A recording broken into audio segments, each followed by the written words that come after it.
तो बच्चों कैसे हैं आप सब। बहुत बहुत स्वागत है आपका आज की इस वीडियो में। आज का ये वीडियो क्लास 10th के बच्चों के लिए बहुत ज़्यादा खास होने वाला है, क्योंकि आज की इस वीडियो में हम लोग देखने वाले हैं बच्चों क्लास 10th का जो आपका सोशल साइंस सब्जेक्ट है, हिंदी में जिसको आप सामाजिक विज्ञान भी बोलते हैं, इसका एक इम्पॉर्टेंट सैंपल क्वेश्चन पेपर आज की इस वीडियो में हम लोग देखने वाले हैं। और ये जो सैंपल पेपर है आपका जो 15 मार्च, जी हाँ बच्चों, 15 मार्च 2023 को जो आपका बोर्ड एग्जाम होने वाला है उसके अंदर आपको बहुत ज्यादा मदद करेगा। तो पूरा वीडियो जरूर देखिएगा सैंपल पेपर का। ये जो सैंपल पेपर है हिंदी मीडियम में तो मैं आपको प्रोवाइड करवा ही रहा हूँ, साथ ही साथ इंग्लिश मीडियम में जो रहेगा, मतलब जो बच्चे इंग्लिश मीडियम में है उनके लिए भी ये जो सैंपल पेपर है वो बहुत ज्यादा फायदेमंद होने वाला है। हिंदी में मैं सारे क्वेश्चन आंसर्स अच्छे से आपको समझा दूंगा और इंग्लिश में जो उसका ट्रांसलेशन रहेगा वो मैं आपको प्रोवाइड करवा दूंगा, ताकि इंग्लिश मीडियम के बच्चों को भी लाभ मिल सके, बेनिफिट वो बच्चे उठा सके। तो इसी बात पे वीडियो को लाइक जरूर कीजिएगा। जितना ज्यादा आप वीडियो को लाइक करते हैं उतना ज्यादा हमारा मोटिवेशन बढ़ता है और वीडियोस को बनाने के लिए। अगर आप एक लाइक करते हैं, यकीन मानिए बच्चों, तो उससे हमारा जो मोटिवेशन का लेवल है वो लाखों करोड़ों या कह लीजिए अरबों खरबों गुना बढ़ जाता है। हमें लगता है कि बच्चे वीडियो लाइक कर रहे हैं तो बच्चों के लिए और भी ज्यादा से ज्यादा वीडियोस को बनाना चाहिए। ठीक है, तो वीडियो को लाइक जरूर किया कीजिए, इससे हमारा बहुत मोटिवेशन बढ़ता है। चलिए हम अपने वीडियो को शुरू करते हैं। तो क्लास 10th है, हमारा सब्जेक्ट है हमारा सोशल साइंस, हिंदी में जिसको आप यहाँ पर सामाजिक विज्ञान भी बोलते हैं। ठीक है, सोशल साइंस को। और सोशल साइंस का जो आपका पेपर होगा एसएसटी का, वो 3 घंटे का होगा। अधिकतम अंक जो हमारे रहने वाले हैं वो 80 रहने वाले हैं, यानी कि 80 नंबर का आपका पेपर आएगा। बात करूं अगर आपसे आपके बोर्ड के पेपर की, तो आपका जो बोर्ड का पेपर आएगा वो कुछ इस तरह का आएगा। एक सीरीज नंबर लिखा हुआ यहाँ पर रहेगा, एक सेट नंबर आपका लिखा हुआ रहता है। जैसे कि ये जो सैंपल पेपर कर रहे हैं हम लोग, ये सेट नंबर 1 है। आपको जो पेपर मिलेगा वो 4 सेट के अंदर से कोई सा भी सेट मिल सकता है, सेट 1, 2, 3 और 4। ठीक है, तो फिलहाल आज की इस वीडियो में हम लोग सेट 1 कर रहे हैं। अगर आप इस वीडियो पे ज्यादा से ज्यादा रिस्पॉन्स दिखाते हैं तो हम आपको और भी सेट के सैंपल पेपर ला करके देंगे बच्चों। ठीक है, बस आपको करना क्या है, इस वीडियो को ज्यादा से ज्यादा लाइक करना है। यहाँ पर आप देखेंगे तो एक कोड नंबर आपको लिखा हुआ देखने को मिलेगा। उसके नीचे चले तो कुछ बेसिक बातें आपको यहाँ लिखी हुई देखने को मिलेंगी, जिसको अगर आप पढ़ना चाहते हैं तो पढ़ सकते हैं। ठीक है, इसके नीचे चले तो यहाँ पर आपको सामान्य निर्देश देखने को मिलेगा, जिसको इंग्लिश में आप जनरल इंस्ट्रक्शंस भी कहते हैं। सामान्य निर्देश को जरूर पढ़ा कीजिए बच्चों। अगर आप सामान्य निर्देश को पढ़ते हैं तो पेपर का क्या पैटर्न रहने वाला है उसका एक मोटा मोटा आइडिया आपको लग जाता है। तो यहाँ पर देखते हैं सामान्य निर्देश के अंदर क्या बता रखा है कि प्रश्न पत्र में 6 खंड शामिल है, यानी कि ये जो हमारा क्वेश्चन पेपर है ये 6 सेक्शन के अंदर आपका बटा हुआ होगा। Section A, B, C, D और आपका एफ करके, इस तरह से 6 सेक्शन होंगे टोटल। और इस क्वेश्चन पेपर के अंदर, इस प्रश्न पत्र के अंदर 37 प्रश्न हमसे पूछे जाएंगे। सभी प्रश्न हमारे अनिवार्य है। अब सेक्शन वाइज बता रखा है कि किस तरह के क्वेश्चन होंगे। जैसे कि खंड ए यानी सेक्शन ए के अंदर क्वेश्चन नंबर 1 से लेकर के 20 तक ये आपके एक एक नंबर के रहेंगे और एमसीक्यू बेस्ड जो होंगे क्वेश्चन हमसे पूछे जाएंगे सेक्शन ए के अंदर। उसके बाद बात करें सेक्शन बी यानी खंड बी की, तो इसके अंदर क्वेश्चन नंबर 21 से लेकर के 24 तक क्वेश्चन हमसे पूछे जाएंगे और ये दो दो नंबर के होंगे। इनका आंसर आपको 40 शब्दों में देना है, इससे अधिक आपका जो है सो कि आंसर नहीं होना चाहिए। उसके आगे चले तो सेक्शन सी जो रहेगा हमारा, उसके अंदर क्वेश्चन नंबर 25 से लेकर के 29 तक क्वेश्चन हमसे पूछे जाएंगे और ये जो क्वेश्चन होंगे ये 3-3 नंबर के आपके होने वाले हैं। इनका आंसर जो आपको देना है 60 शब्दों से अधिक में आपका नहीं होना चाहिए। 60 वर्ड से आपको ज्यादा बड़ा आंसर नहीं लिखना है। ठीक है, तो 60 शब्दों का वर्ड लिमिट यहाँ पर लगा रखा है सीबीएसई ने। इसके आगे चले तो हमारा सेक्शन डी रहेगा। इसके अंदर क्वेश्चन जो पूछे जाएंगे आपके 30 से लेकर के 33 तक क्वेश्चन पूछे जाएंगे, जो कि आपके दीर्घ उत्तरीय प्रकार के प्रश्न होने वाले, मतलब कि बड़े बड़े जो क्वेश्चन होंगे ये पूछे जाएंगे, 5-5 नंबर के क्वेश्चन। ठीक है, और इनका आंसर आपको 120 शब्दों में देना है, कम से कम 120 वर्ड्स के अंदर देना है, इससे अधिक में नहीं होना चाहिए। इसके आगे चले तो हमारा खंड ई रहेगा। ठीक है, बोले तो सेक्शन ई, इसके अंदर क्वेश्चन नंबर 34 से लेकर के 36 तक क्वेश्चन हमसे पूछे जाएंगे और ये जो क्वेश्चन होंगे केस स्टडी बेस्ड होंगे, केस आधारित होंगे। ठीक है, यहाँ पर आपका जो क्वेश्चन होगा वो 4 अंकों वाला होगा, 4-4 नंबर का क्वेश्चन होने वाला है। इसके आगे चले तो जो लास्ट वाला हमारा सेक्शन रहेगा, खंड एफ जिसको आप कह सकते हैं या सेक्शन एफ, इसके अंदर एक क्वेश्चन रहेगा हमारा 37वां क्वेश्चन। ठीक है, जो कि नक्शा पे आधारित आपका रहने वाला है और 5 नंबर का आपका रहेगा, ध्यान रखिएगा। ठीक है, इसके अंदर इतिहास वाला आपका नक्शा यानी मैप पूछ लेगा और भूगोल यानी जियो का भी मैप आपका आएगा, जियोग्राफी का। ठीक है, यहाँ पर आप देख सकते हैं कुछ और बेसिक बातें बता रखा है, जिसको कि आप वीडियो को पॉज करके पढ़ सकते हैं। इसके नीचे चले तो यहाँ पर आपको वही चीज जो हिंदी में आपका सामान्य निर्देश करके आता है, इंग्लिश में जनरल इंस्ट्रक्शंस करके आता है। अगर आप इसको इंग्लिश मीडियम में सेपरेटली रीड करना चाहते हैं तो वीडियो को पॉज करके यहाँ पर रीड आउट आप कर सकते हैं बच्चों, ठीक है, ये सारी चीजों को। तो ये कुछ बेसिक बातें रही बच्चों, जो आपका पेपर होने वाला है 15 मार्च 2023 को क्लास 10th सामाजिक विज्ञान यानी कि सोशल साइंस का, उससे संबंधित आपको ये बातें पता होनी चाहिए। आई होप कि आपको ये बातें समझ में आई होंगी। चलिए हम अपने वीडियो को शुरू करते हैं और सेक्शन वाइज देखते हैं कि किस प्रकार के क्वेश्चन हमसे पूछे गए हैं और कैसे हम उनका आंसर दे सकते हैं। तो चलिए वीडियो को शुरू करते हैं। हम लोग आ गए हैं सेक्शन ए के अंदर, जिसको आप खंड ए भी बोल सकते हैं। इसके अंदर हमसे एमसीक्यू बेस्ड क्वेश्चन यहाँ पर पूछे जाएंगे बच्चों, ठीक है। टोटल 20 क्वेश्चन पूछा जाएगा, एक क्वेश्चन 1 मार्क्स कैरी करेगा। अगर आप 20 क्वेश्चन के सही आंसर दे देते हैं तो 20 नंबर आपको मिल जाएगा बच्चों। चलिए देखते हैं कि करके। पहला क्वेश्चन यहाँ पर क्या पूछ रहा है कि रहमान एक गरीब खेतीहर मजदूर है और उसे अपनी जमीन के छोटे से टुकड़े पर खेती के लिए जो है सो कि कर्ज की जरूरत है, ठीक है। ये कुछ बातें बता दिया। अब यहाँ पर क्वेश्चन पूछा कि निम्नलिखित में से कौन निश्चित रूप से उसे उचित ब्याज दर और ऋण की लचीली शर्तों की पेशकश यहाँ पर करेगा। तो कहने का मतलब ये है कि रहमान नाम का एक आदमी है जिसका जमीन का एक टुकड़ा है, ठीक है। अब उसको क्या करना है भैया, उसको खेती करने के लिए कर्जा का जरूरत है, पैसा चाहिए उसको। तो पैसा चाहिए तो इस जमीन के टुकड़े पर उसको क्या चाहिए भैया, यहाँ पर वो कर्जा लेना चाहता है, क्योंकि भैया उसको खेती करना है तो वो चाहता है इस पर कर्जा लेना। तो उसको यहाँ पर जो कर्जा मिलेगा तो कौन सा ऐसा संस्थान है या कहाँ पर वो जाएगा जहां पर उसको लचीले दरों पर यानी फ्लेक्सिबल कह सकते हैं, जो आपका होता है ना वो ब्याज जो होता है इंटरेस्ट रेट होता है उस पर उसको यहाँ पर लोन मिल जाएगा, कर्जा मिल जाएगा, ठीक है। तो अगर वो जाएगा भैया गांव का साहूकार के पास, तो गांव का साहूकार क्या होगा, बोलेगा भैया मैं तेरे को यहाँ पर 10,000 रुपए यहाँ पर क्या दे रहा हूँ, यहाँ पर तेरे को उधार कर्जा दे रहा हूँ, लेकिन भैया 3% या 5% ब्याज के साथ मैं तेरे को ये कर्जा दूंगा, ठीक है। तो यहाँ पर तो उसको फ्लेक्सिबल रेट पे पैसा नहीं मिला, ठीक है। यहाँ पर वो कहाँ जाएगा, यहाँ पर वो जाएगा सहकारी समिति के पास। सहकारी समिति बोले तो आपका इंग्लिश में जिसको आप कोऑपरेटिव सोसाइटी बोलते हैं, क्योंकि अगर ये वाणिज्यिक बैंक के पास भी जाएंगे या अमीर जमींदार के पास भी जाएंगे तो इनको प्रॉपर तरीके से पैसा वैसा नहीं मिलेगा, ठीक है। अगर ये सहकारी समिति के पास जाएंगे पैसा लेने के लिए तो इनको पैसा मिल जाएगा, एक अच्छा फ्लेक्सिबल रेट पे पैसा मिलेगा। मान लीजिए कि इसने 10,000 रुपए 10K रुपीज जो है इन्होंने कर्जा लिया रहमान ने, ठीक है। तो इनको 1% या माइनर से माइनर जो है सो कि ब्याज रेट या कह लीजिए इंटरेस्ट रेट लगा करके ब्याज दर लगा के इनको पैसा कर्जा मिल जाएगा, ठीक है। तो ऑप्शन नंबर जो बी है हमारा यहाँ बिल्कुल करेक्ट आंसर हो जाएगा बच्चों। सेम यही क्वेश्चन इंग्लिश मीडियम में इस तरह से रहेगा कि Rahman is a poor agricultural labour and need a loan for जसू की cultivation on his small piece of land. तो यानी उसको खेती के लिए यहाँ पर पैसा चाहिए, तो उसको कहाँ पर यहाँ पर कह लीजिए फार इंटरेस्ट रेट पर उसको या फ्लेक्सिबल टर्म पर यहाँ क्रेडिट मिलेगा, तो वो मिलेगा कोऑपरेटिव सोसाइटी के अंदर। आई होप कि आपको ये क्वेश्चन समझ में आया होगा। तो ऑप्शन नंबर बी हमारे यहाँ बिल्कुल करेक्ट आंसर हो जाएगा बच्चों। क्वेश्चन देखिए, दूसरा क्वेश्चन क्या पूछ रहा है कि निम्नलिखित में से कौन सा समाचार पत्र बाल गंगाधर तिलक द्वारा शुरू किया गया था।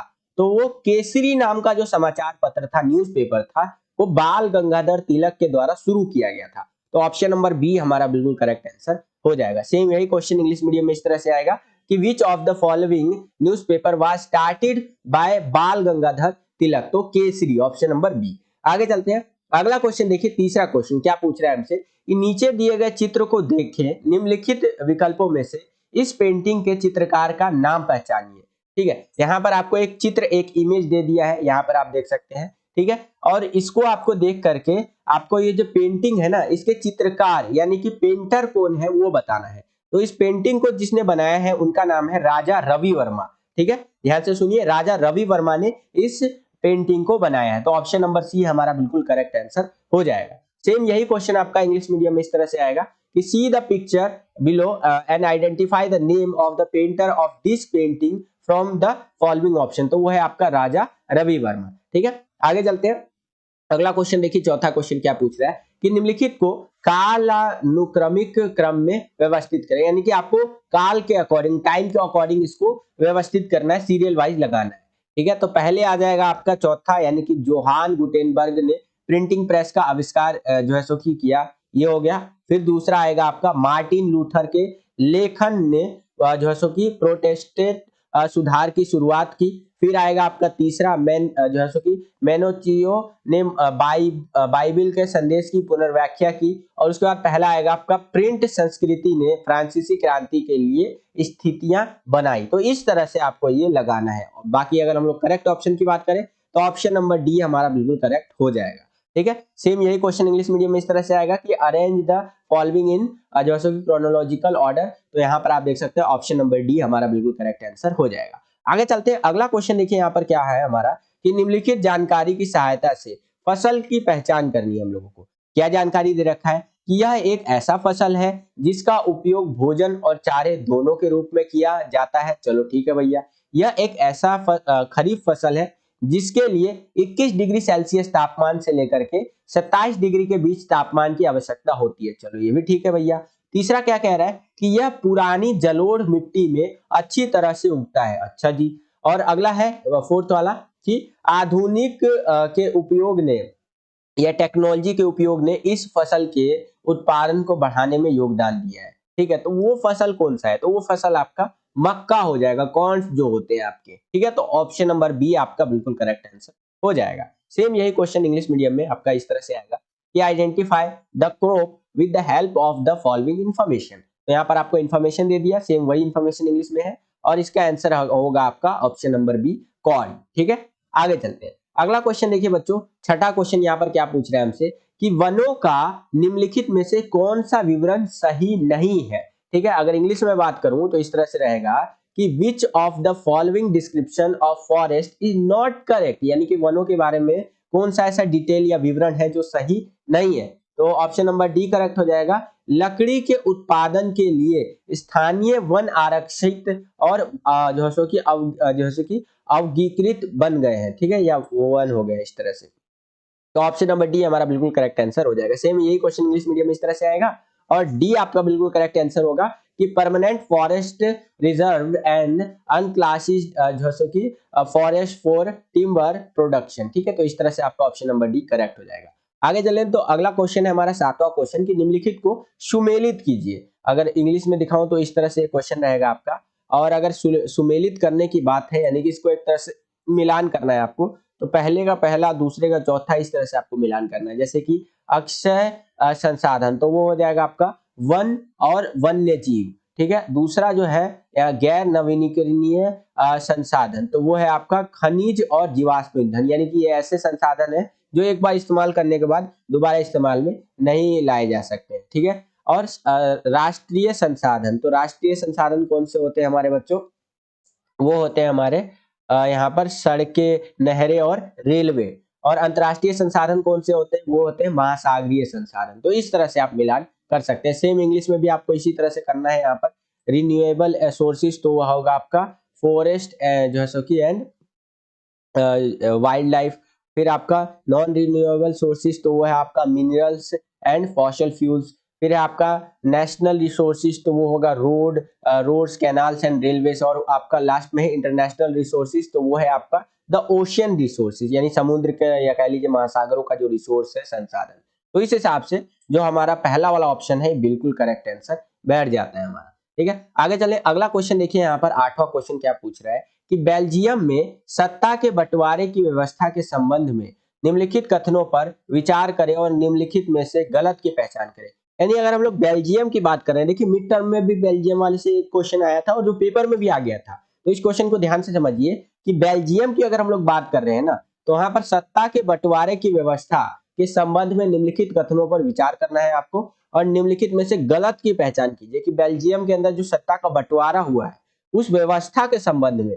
ठीक है, यानी जो पावर शेयरिंग हुआ है सत्ता के अंदर, उस के अंदर आपका कौन सा स्टेटमेंट गलत है? तो वो है राज्य सरकार को केंद्र सरकार के अधीनस्थ होना है। तो ये स्टेटमेंट गलत है आपका। अगर इंग्लिश में बात करूं तो इस तरह से क्वेश्चन आएगा आपका कि consider the following statement regarding the power sharing system in Belgium and identify the incorrect one among the following. तो वो है आपका स्टेट गवर्नमेंट टू बी सब जो है कि ordinate to the central government. ठीक है, यानी कि उनके अधीनस्थ रहेगा, मतलब सेंट्रल गवर्नमेंट के अंदर में स्टेट, इस तरह से आएगा। तो ये चीज नहीं है सही। ठीक है, तो इस तरह से सी ऑप्शन आपका बिल्कुल करेक्ट हो जाएगा। नौवां क्वेश्चन देखिए यहाँ पर क्या पूछ रहा है कि निम्नलिखित में से कौन सा विषय भारत में केंद्र और राज्य के विधान के अंतर्गत आता है। ठीक है, यानी कि अगर इंग्लिश में बात करूं तो इस तरह से क्वेश्चन आएगा कि which of the following subject comes under the central and state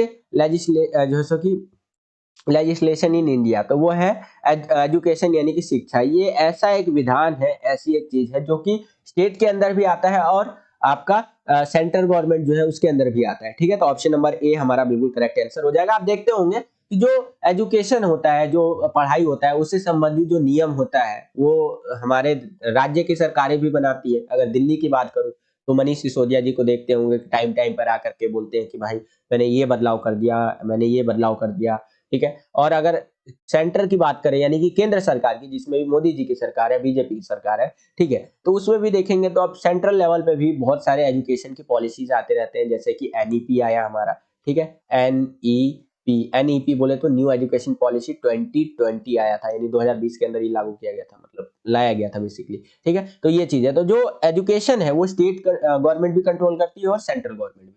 ठीक है, तो इस हिसाब से ऑप्शन नंबर ए हमारा बिल्कुल करेक्ट आंसर हो जाएगा। आगे चले, अगला क्वेश्चन देखिए, 10वां क्वेश्चन यहाँ पर क्या पूछा है हमसे कि नारीवादी आंदोलन के संबंध में निम्नलिखित में से कौन सा कथन सत्य है। तो वो है आपका रेडिकल महिला आंदोलन का उद्देश्य व्यक्तिगत और पारिवारिक जीवन में भी समानता लाना था। तो इस तरह से ऑप्शन नंबर सी आपका बिल्कुल करेक्ट आंसर हो जाएगा। सेम यही क्वेश्चन इंग्लिश मीडियम में इस तरह से आएगा कि which of the following statement is true regarding feminist movements. ठीक है, तो वो है आपका option number C, radical women's movement also aimed at equality in personal and family life. ठीक है, तो इस तरह से सी ऑप्शन लगा देंगे आप।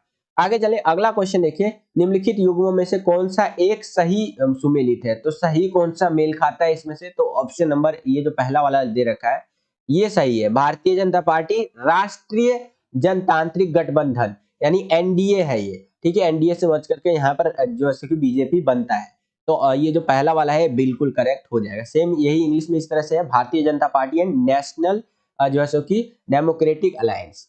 आगे चलते हैं, अगला क्वेश्चन देखिए, 12वां क्वेश्चन क्या है यहाँ पर हमारा कि दोनों यहाँ पर आपको एक कथन और एक कारण दे दिया है और फिर आपको बताना है कौन सही है कौन गलत है, कौन सही व्याख्या करता है कौन नहीं करता है। तो यहाँ पर कथन यहाँ पर क्या है उसको देखिए पहले, यानी जो दावा किया जा रहा है कि लोकतंत्र एक जवाबदेही, उत्तरदायी और वैध सरकार है। बिल्कुल सही है, लोकतंत्र एक ऐसा चीज होता है जिसमें कि जवाब भी दिया जाता है और उत्तरदायी भी होता है काम के प्रति। मान लीजिए हमारे यहाँ पे गवर्नमेंट है, अगर काम नहीं करेगा तो हम उससे जवाब मांगेंगे क्यों काम कर रहा है भाई। वही नॉर्थ कोरिया में चले जाइए, वो नॉर्थ कोरिया में वो जो मोटू पगला किंग जोंग उन है, उससे वो काम नहीं करेगा, रोड वोड नहीं बनवाएगा, आप उनसे पूछने गए कि भाई काम उम क्यों नहीं कर रहा है, या वहां की जनता मान लीजिए उससे पूछने गए कि भाई तू काम उम क्यों नहीं कर रहा है, वो बोलेगा हमसे हमसे सवाल पूछेगा, हम यहाँ के राजा भाई भाई हम राजा है यहाँ के, मारेंगे अभी दो तबला भागिए जाएगा यहाँ से। ठीक है, तो ये चीज है, लेकिन यहाँ पे ऐसा नहीं हो सकता। यहाँ पर हम लोग अगर पूछेंगे भाई, हमारे पास आरटीआई है, राइट टू इन्फॉर्मेशन, सूचना का अधिकार है हमारे पास, हम पूछ सकते हैं भाई ये सड़क क्यों नहीं बनी, कितना बजट आया इस सड़क को बनाने में, हमारे गली में जो सड़क है उसका हम लोग बिल्कुल संबंधित अथॉरिटी से क्वेश्चन कर सकते हैं। तो ये चीज है, तो जो लोकतंत्र होता है ना उसके अंदर आपको जवाब देना पड़ता है। तो बिल्कुल सही बोल रहे हैं यहाँ पर, लेकिन कारण क्या बोल रहा है कि लोकतंत्र में नियमित, स्वतंत्र और निष्पक्ष चुनाव होते हैं और निर्णय लेना मानदंडों और प्रक्रियाओं पर आधारित होता है। तो ये भी यहाँ पर सही है। तो इस हिसाब से ऑप्शन नंबर ए बिल्कुल करेक्ट हो जाएगा, और सेशन और रीजन दोनों सत्य है, और जो रीजन है वो सेशन की सही व्याख्या करता है। तो ऑप्शन नंबर ए हमारा बिल्कुल करेक्ट आंसर हो जाएगा। सेम यही क्वेश्चन इंग्लिश मीडियम में इस तरह से आएगा कि two statements are marked as assertion and reason, mark your answer according to the code given below. तो यहाँ पर आपका जो है सो कि ऑप्शन नंबर ए बिल्कुल करेक्ट हो जाएगा, both assertion and reason are true and reason is the correct explanation of A यानी कि assertion। आगे चलते हैं, अगला क्वेश्चन देखिए, 13वां क्वेश्चन यहाँ पर क्या है कि निम्नलिखित में से कौन सा धर्म श्रीलंका के लोगों द्वारा अपने संविधान में संरक्षित और पोषित किया गया था। तो बौद्ध धर्म जो था ना, श्रीलंका के लोगों ने वहां पर क्या किया कि उसको प्रोटेक्ट किया एक तरह से, ठीक है, अपने संविधान के अंदर। यही क्वेश्चन इंग्लिश मीडियम में इस तरह से आएगा कि which of the following religions was protected and जो सो कि न्यूटेड by the people of Sri Lanka in its constitution. तो वो है आपका बुद्धिज्म। ऑप्शन नंबर सी बिल्कुल करेक्ट आंसर हो जाएगा। आगे चलते हैं, अगला क्वेश्चन देखिए यहाँ पर 14वां क्वेश्चन कि दिए गए आंकड़ों को पढ़कर ज्ञात कीजिए कि किस राज्य के बच्चों ने अधिकतम प्राथमिक शिक्षा प्राप्त की है। अब यहाँ पर आप देख सकते हैं, ये आपके सामने एक डाटा दे दिया है जिसके अंदर स्टेट के बारे में बता रखा है, पर कैपिटा इनकम दे रखा है और इन्फेंट मोर्टेलिटी यानी कि जो मर जाते हैं बच्चे पैदा होते हैं उनके बारे में बता रखा है, लिटरेसी रेट बता रखा है और इस तरह से कुछ और चीजें बता रखा है। तो यहाँ पर अगर आप देखेंगे तो यहाँ पर आपको सबसे ज्यादा जो पढ़े लिखे पाएंगे वो पाएंगे आपके केरल के अंदर, ठीक है। यहाँ पर केरला जिसको आप कह सकते हैं 83, सोचिए 83 यहाँ पर, ठीक है। 2017 और 18 का यहाँ पर लिटरेसी रेट बता रखा है, ये देखिए 94, ठीक है। इधर ये नॉट अटेंडिंग रेशियो पर 100% सेकेंडरी स्टेज, ठीक है। तो ये नॉट अटेंडिंग रेशियो है, यहाँ पर इसको छोड़िए, यहाँ पर 94 है आपका, ये यहाँ पे देखेंगे तो लिटरेसी रेट जो दे रखा है 2017 और 18 के अकॉर्डिंग, तो जो पढ़े लिखे लोगों की संख्या 94% है। और आप केरल में चले भी जाइए, वहां पर ज्यादातर लोगों को इंग्लिश आती है, सोचिए, ठीक है। तो इस हिसाब से आपका ये जो केरल है बिल्कुल करेक्ट आंसर हो जाएगा। तो यहाँ पर आप देख भी सकते हैं ऑप्शन नंबर डी केरल, ठीक है। आगे चलते हैं, अगला हमारा देखिए, निम्नलिखित आंकड़ों को पढ़िए और निम्नलिखित में से उपयुक्त विकल्प का चयन कीजिए। तो ये आपको एक आंकड़ा दे दिया है, एक डेटा दे दिया है। अब इस डेटा को आपको ध्यान से समझना है और इसके बेसिस पे जो क्वेश्चन पूछा है उसका आंसर देना है। तो यहाँ पर डेटा है उत्तर प्रदेश के ग्रामीण जनसंख्या की शैक्षिक उपलब्धि के ऊपर, अगर इंग्लिश में बात करूं तो educational achievement of rural population of Uttar Pradesh. तो एजुकेशनल कितना मतलब अचीवमेंट किया, यानी कि शिक्षा कितना ग्रहण कर पाए ग्रामीण लोग उत्तर प्रदेश के, तो उसके बारे में बता रखा है। तो देखिए ग्रामीण आबादी के लिए साक्षरता दर है 76% पुरुष का और महिलाओं का 54%। और अगर हम लोग बच्चों की बात करें जो 10 से 14 वर्ष की आयु तक के ग्रामीण बच्चे हैं, उन लोगों ने पुरुषों की अगर हम लोग बात करें तो 90% बच्चे जो है वो लोग एजुकेटेड है और 87% महिलाएं एजुकेटेड। 10 से 14 वर्ष आयु के ग्रामीण बच्चों का स्कूल में भाग लेने का प्रतिशत देखें, यानी कि कितने बच्चे स्कूल जाते हैं, तो वो है लड़कों की अगर हम लोग बात करें तो 82%, लड़कियों की बात करें तो लड़कों की बात करें तो 85% और लड़कियों की बात करें तो 82%, ठीक है।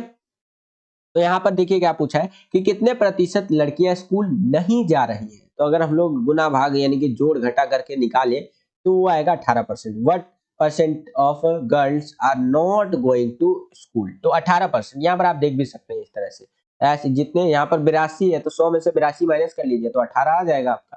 तो 18% नहीं जा रही है, सेम यही है तो 18% इंग्लिश में भी होगा। आगे चले, अगला क्वेश्चन देखिए, यहाँ पर 16वां क्वेश्चन क्या पूछ रहा है कि निम्नलिखित विकल्पों में से विषम का पता लगाइए, ठीक है। यानी कि जो अल्टरनेटिव है वो है आपका भारतीय रेलवे, जेट एयरवेज और दूरदर्शन और मेट्रो, तो ये आपका विषम है, ठीक है। यही सेम क्वेश्चन इंग्लिश मीडियम में इस तरह से आएगा कि find the odd one out from the following जैसे कि अल्टरनेटिव, तो वो आपका होगा Indian railways, jet Airways, Doordarshan and metro, ठीक है। आगे चलते हैं, अगला क्वेश्चन देखिए 17वां क्वेश्चन। यहाँ पर आपको सेक्टर यानी क्षेत्र दे रखा है और जैसे कि यहाँ पर यूज दे रखा है, ठीक है, यानी कि इस्तेमाल किया गया मानदंड। तो यहाँ पर सेक्टर है प्राथमिक, माध्यमिक और तृतीय, यानी कि प्राइमरी, सेकेंडरी और जो है कि इस तरह से। यहाँ पर क्या किया गया, आर्थिक गतिविधियों की प्रकृति देखने को मिली है। उस हिसाब से संगठित और असंगठित यानी ऑर्गेनाइज और अनऑर्गेनाइज सेक्टर की अगर हम लोग बात करें तो वहां पर क्या देखने को मिलेगा, हमें वो देखने को मिलेगा रोजगार गतिविधियों की प्रकृति, ये हमें यहाँ पर देखने को मिलेगी, ठीक है। तो ऑप्शन नंबर ए हमारा बिल्कुल करेक्ट आंसर हो जाएगा बच्चों। आगे चलते हैं, अगला क्वेश्चन देखिए, 18वां क्वेश्चन देखिए बच्चों क्या पूछ रहा है हमसे कि नीचे दी गई जानकारी को पढ़ें और सही विकल्प का चयन करें, ठीक है। यहाँ पर आपको 2-3 लाइनों के अंदर, 2-2.5 लाइनों के अंदर कुछ बातें बता रहा है, उसको समझना है और उसके बेसिस पे जो क्वेश्चन का आंसर लगता है आपको कि होना चाहिए उसको सिलेक्ट करके लिखना है। क्या क्वेश्चन का यहाँ पर मतलब दे रखा है जानकारी कि रोहन ने 12% ब्याज दर पर घर खरीदने के लिए बैंक से 5 लाख रुपए का कर्जा लिया। चलो ठीक है भाई, रोहन नाम का एक लड़का है जिसने 12% के ब्याज रेट पर यानी कि इंटरेस्ट रेट पर, ठीक है, घर खरीदने के लिए बैंक से 5 लाख रुपए का कर्ज लिया, ठीक है। उसे नए घर के जैसे कि कागजात और वेतन रिकॉर्ड बैंक में जमा करने होंगे। इस प्रक्रिया को क्या कहते हैं, तो इसे कहते हैं बच्चों सरपार्श्विक, ठीक है। हिंदी में थोड़ा सा वैसा है समपार्श्विक, ठीक है, पार्श्विक, इस तरह से। इंग्लिश में अगर मैं बात करूं तो कोलैटरल बोलते हैं इसको। सेम यही क्वेश्चन इंग्लिश मीडियम में इस तरह से आएगा, Rohan has taken a loan of Rs 5 lakh from a bank to buy a house at 12% interest rate. He has to submit the new house papers and salary records to the bank. What is the process called? तो वो होता है आपका collateral. Option number B हमारा बिल्कुल correct answer हो जाएगा। अगला क्वेश्चन देखिए 19वां क्वेश्चन, यहाँ पर क्या पूछा है कि निम्नलिखित अंतरराष्ट्रीय एजेंसियों जो है में से कौन सा देश मुक्त व्यापार और आपसी व्यापार पर काम करने की अनुमति देता है, तो वो है आपका विश्व व्यापार संगठन WTO। देखिए, अगर हम मान लीजिए कि आप जो है एक नॉर्मल आदमी है, वैसे तो आप एक नॉर्मल आदमी है, मैं क्या बोल रहा हूँ, खैर आपका नाम मान लीजिए ए है, ठीक है, और आप लोकली आप किसी शॉप पर गए और कोई भी सामान खरीद के ले आए, कोई दिक्कत वाली बात आपके लिए नहीं है। लेकिन फॉर एग्जांपल आपको इंटरनेशनली कुछ खरीदना है, ठीक है, किसी देश को इंटरनेशनली कुछ खरीदना है। फॉर एग्जांपल मान लीजिए हम लोगों को रशिया से, आर से रशिया, आई से इंडिया, ठीक है, तो रशिया से कुछ खरीदना है, फॉर एग्जांपल तेल खरीदना है, ऑयल खरीदना है, ठीक है, तो जो हम लोग तेल खरीदेंगे या कोई और प्रोडक्ट जो है वो खरीदेंगे, तो ऐसे ही नहीं गए और खरीद कर लेकर आ गए, ठीक है, उसके लिए प्रॉपर रूल्स होते हैं, ठीक है, और ये सारे रूल्स जो है वो कौन डिसाइड करता है, तो विश्व व्यापार संगठन यानी WTO, वर्ल्ड ट्रेड ऑर्गेनाइजेशन जिसको इंग्लिश में आप कहते हैं, वो डिसाइड करता है कि भाई तुम कितना तेल खरीद सकते हो, नहीं खरीद सकते हो, सारी चीजें, या कोई भी प्रोडक्ट कैसे खरीदोगे बेचोगे, सारा चीज कौन डिसाइड करता है, WTO डिसाइड करता है। खैर वो बात अलग है, कई देश इसको मानते हैं, कई देश नहीं मानते, भारत तो मानता है प्रॉपरली, ऑयल के सेक्टर में नहीं मानता क्योंकि हमें अपनी एनर्जी नीड्स को पूरा करना है, ठीक है। सेम यही क्वेश्चन इंग्लिश मीडियम में इस तरह से आएगा यहाँ पर आपका कि which of the following, यहाँ पर आप देख सकते हैं, which of the following international agencies allows the country to work on free trade and mutual trade, ठीक है, तो वो है आपका world trade organization. Free trade और म्यूचुअल ट्रेड मतलब आपका फ्री ट्रेड यानी कम से कम टैक्स लगा करके, म्यूचुअल ट्रेड, ठीक है, वो आपका दो देशों के बीच में व्यापार, इस तरह से कह सकते हैं आप, ठीक है। आगे चलते हैं, अगला क्वेश्चन देखिए, व्यापार इन द मीन्स की म्यूचुअल दो ही देश के अंदर, ठीक है, अगर इंग्लिश में बात करूं तो आपसी व्यापार, ठीक है, यानी कि दोनों देश मिल करके और एकदम क्लोजली व्यापार कर रहे हैं। और यहाँ पे मुक्त व्यापार की अगर हम लोग बात करें तो उसमें कम से कम टैक्स लगाया जाता है। अगला क्वेश्चन देखिए, 20वां क्वेश्चन क्या है कि वैश्वीकरण के बारे में सही कथन की पहचान करनी है, यानी जो वैश्वीकरण होता है, ग्लोबलाइजेशन होता है, उसके बारे में जो सही कथन है, करेक्ट स्टेटमेंट है, वो क्या है। तो पहला, सरकार द्वारा बाधाओं को हटाना, यानी कि जब से ग्लोबलाइजेशन आया है तब से सरकार ने बाधाओं को हटाया है भाई।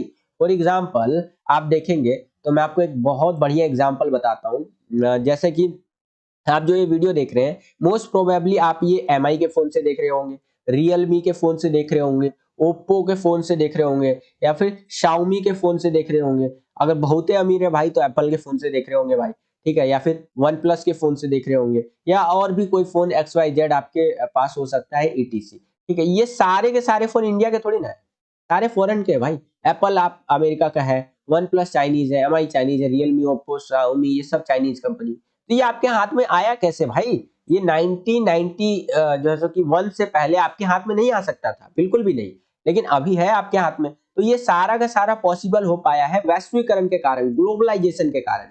जब जो है सो कि हमारे देश ने ग्लोबलाइजेशन अपनाया तो सरकार ने लाइसेंस राज खत्म किया। पहले कंपनी, अगर दूसरे देश की कंपनी हमारे देश में आती थी तो उसको लाइसेंस लेना पड़ता था, लाइसेंस आज भी लेना पड़ता है, लेकिन अब जो है काफी बाधाओं को सरकार ने हटा दिया है। तो यहाँ पर अगर हम लोग वैश्वीकरण के बारे में बात कर रहे हैं तो सरकार द्वारा बाधाओं को हटाया जाता है, पहला स्टेटमेंट बिल्कुल सही है। दूसरा स्टेटमेंट क्या कह रहा है कि विदेशी कंपनियों को फैक्ट्रियां लगाने की इजाजत दी जाती है। बिल्कुल विदेशी कंपनियां फैक्ट्री लगाती है भाई। आप देखिए MI का फैक्ट्री आपको इंडिया में देखने को मिलेगा, बाहर दूसरे देशों की जो फैक्ट्रियां है, एप्पल भी अब इंडिया में बनता है, एप्पल का मोबाइल, बहुत सारी चीजें इंडिया में बनती है जो दूसरे देशों की कंपनियां बनाती है, ठीक है, तो ये बिल्कुल सही है। अगला है यहाँ पर स्टेटमेंट कि सभी कंपनियों को अपने निवेश बढ़ाने में सक्षम बनाया, ठीक है, तो ये स्टेटमेंट कुछ मैच यहाँ पर नहीं किया, ठीक है। अगला स्टेटमेंट है आपका कि विदेशी विनिवेश और विदेशी व्यापार को कम किया, तो ये स्टेटमेंट भी कुछ सही मैच नहीं बैठा, ठीक है। तो यहाँ पर वैसे थर्ड स्टेटमेंट कहीं ना कहीं सही हो सकता है, लेकिन मोस्ट प्रोबेबली अगर हम लोग सही स्टेटमेंट की बात करें तो पहला और दूसरा ही होना चाहिए, ठीक है। यहाँ पर इस तरह से आप लिख सकते हैं।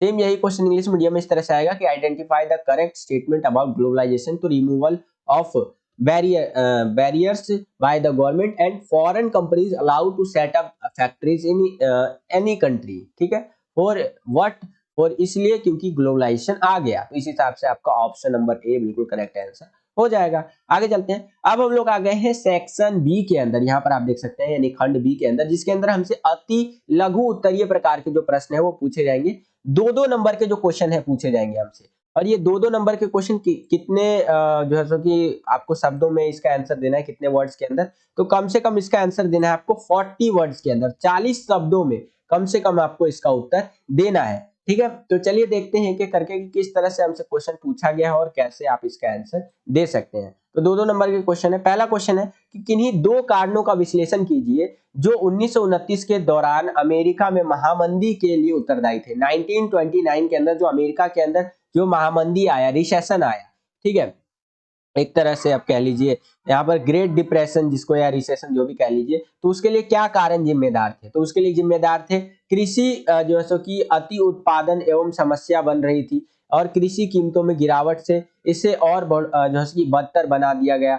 और जैसे ही कीमतों में गिरावट आई, कृषि आय में गिरावट आई, किसानों ने उत्पादन का विस्तार करने और बाजारों में बड़ी मात्रा में उपज लाने की कोशिश की, लेकिन इससे कीमतों में गिरावट आई। तो ये कुछ कारण थे। साथ ही साथ आप और भी यहाँ पर कारण देख सकते हैं। लगभग यहाँ पर 5 कारण यहाँ लिखे हुए हैं। 5 में से कोई भी 2 आप अच्छे से एक्सप्लेन करके लिख देंगे तो इजीली आपको जो है सो कि नंबर जो 2 नंबर है वो मिल जाएंगे। कोई और अन्य प्रासंगिक बिंदु भी आप लिख सकते हैं, मतलब एनसीईआरटी को आधार बना करके आपने जो पढ़ा है एनसीईआरटी बुक को, उसके बेसिस पे आप जो है और इसमें पॉइंट्स ऐड कर सकते हैं। ठीक है, तो इस तरह से इस क्वेश्चन का आंसर आपको लिखना है। सेम यही क्वेश्चन इंग्लिश मीडियम में इस तरह से आएगा कि analyse any two factors which were responsible for the great depression in America during 1929। तो ये कुछ इस टाइप से आपको इंग्लिश मीडियम में आंसर लिखना है। सेम वही आंसर रहेगा, बस मीडियम बदल जाएगा, इंग्लिश हो जाएगा आपका। ठीक है, तो यहाँ पर आप अपनी स्क्रीन पर देख सकते हैं बच्चों, इस प्रकार से आपको आंसर लिखना है। ठीक है, आगे चलते हैं। अगला क्वेश्चन देखिए, 22वां क्वेश्चन कि उन प्रावधानों का उल्लेख कीजिए जो भारत को एक धर्मनिरपेक्ष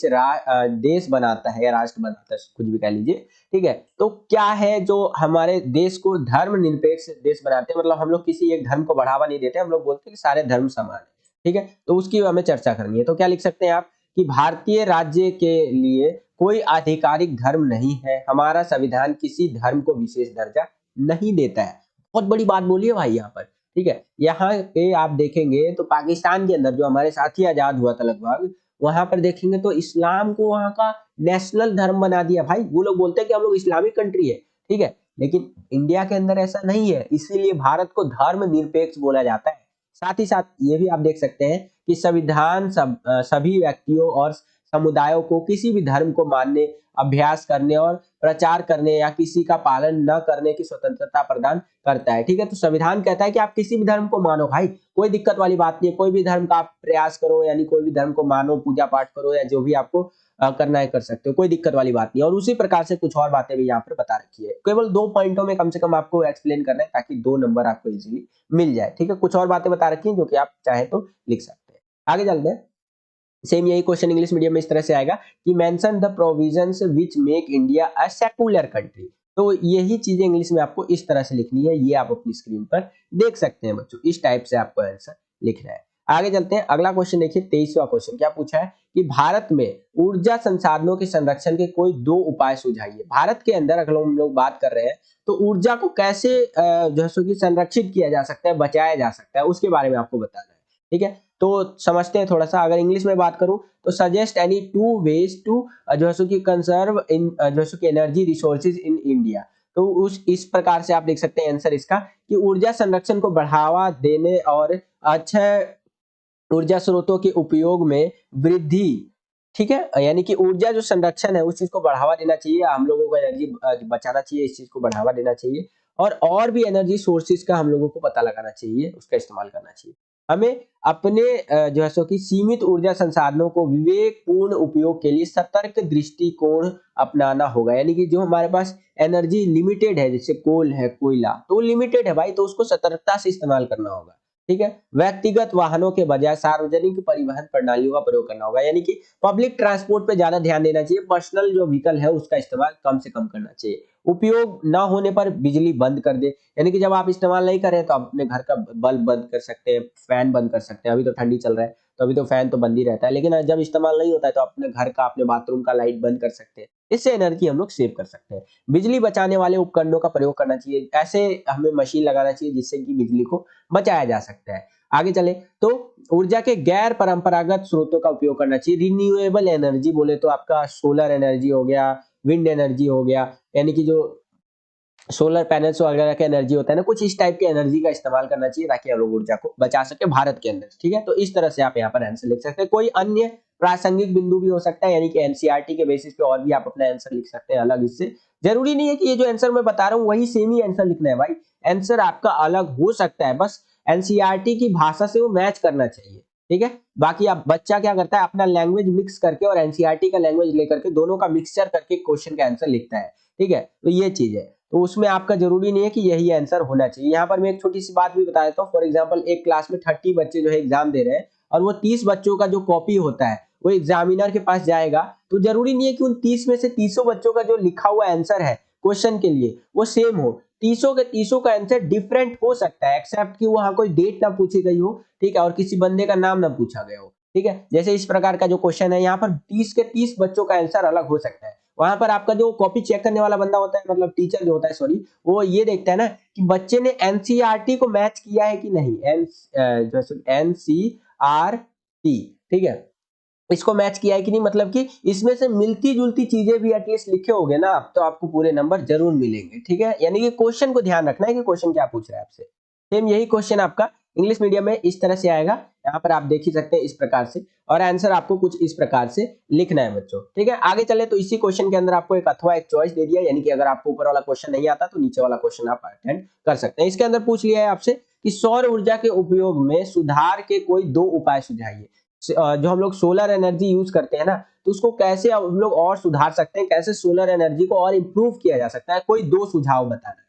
तो सोलर पैनल की लागत कम करनी होगी, यानी सोलर पैनल आप आज के टाइम भी 2023 के अंदर भी आप देखेंगे, 2022 खत्म होने को आया है तो बहुत कॉस्टली आता है, तो हमें उसका रेट कम करना होगा पहले तो। और कुशल सोलर पैनल जो है सो कि मॉडल का उपयोग करना होगा, यानी कि अच्छे से अच्छे सोलर पैनल का इस्तेमाल करना होगा। अक्षय ऊर्जा के महत्व के बारे में जागरूकता बढ़ाना होगा।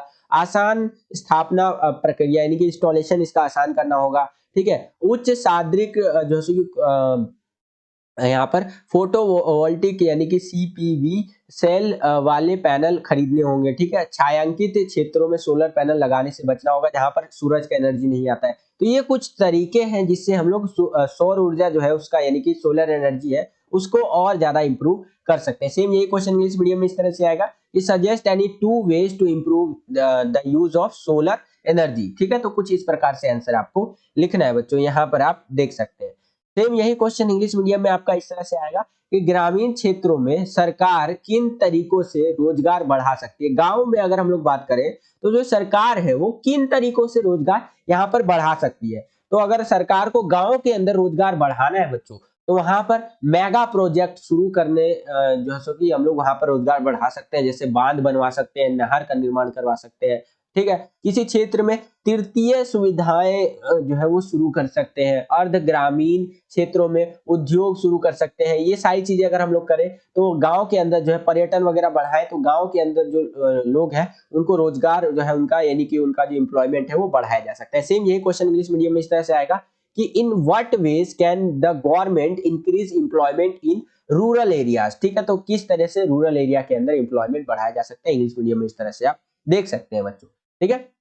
इस तरह से आपको आंसर लिखना है। इसके आगे चले तो यहाँ पर आपका सेक्शन सी, यानी कि जैसे कि खंड सी आ जाता है, जिसके अंदर लघु उत्तरीय आधारित जो प्रश्न है वो पूछे जाएंगे, और ये हम लोग सेक्शन और इसके आगे के जो सेक्शन है वो इसके पार्ट 2 वाले वीडियो में। बस बच्चों यही था आज का ये वीडियो। आई होप कि आपको ये वीडियो पसंद आया होगा, और इसका पार्ट 2 वाला वीडियो भी जल्दी ही लेकर के आऊंगा। आज की इस वीडियो के लिए इतना ही। अगर आपको ये वीडियो पसंद आया तो इस वीडियो को ज्यादा से ज्यादा लाइक कीजिए। जितना ज्यादा आप वीडियो को लाइक करेंगे उतना ज्यादा हमारा मोटिवेशन बढ़ता है और वीडियोस को बनाने के लिए। आज तो भैया 11 मार्च है, अगर आप वीडियोस को ज्यादा से ज्यादा लाइक करेंगे तो हम आपके लिए और भी सैंपल पेपर्स की वीडियोस लेकर के आते रहेंगे, ठीक है, सोशल साइंस का। आज के लिए इतना ही, मिलता हूं आपसे अगली और एक्साइटिंग वीडियो में। तब तक के लिए वीडियो को लाइक कीजिए, शेयर कीजिए, और जय हिंद, वंदे मातरम।